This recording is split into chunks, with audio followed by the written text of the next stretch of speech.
Magandang araw mga kagabay, ngayon po'y May 2, 2024, araw po ng Huwebes. At napakaganda po ng ating ebanghelyo sa araw na ito tungkol sa pagmamahal. Sabi ng Panginoon, kung paano ako minamahal ng Ama, gayon ko rin kayo minahal.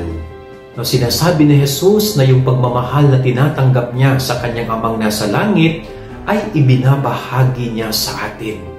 Ibinibigay din niya sa atin.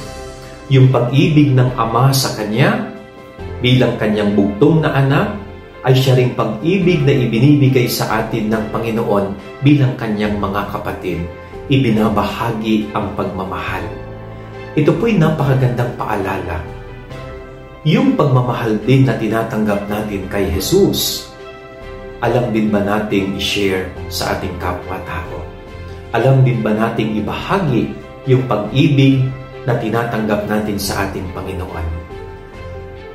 Sana ho, huwag tayong maging maramot sa pagmamahal. Huwag tayong maging maramot sa pag-ibig. Ang pagmamahal ay libre, wala pong bayad yan. Gawin natin at ibigay natin ito sa ating kapwa. Yan ang ating gabay-aral ngayong maghapon. God bless po sa inyo lahat. Pagpalain kayo ng Panginoon.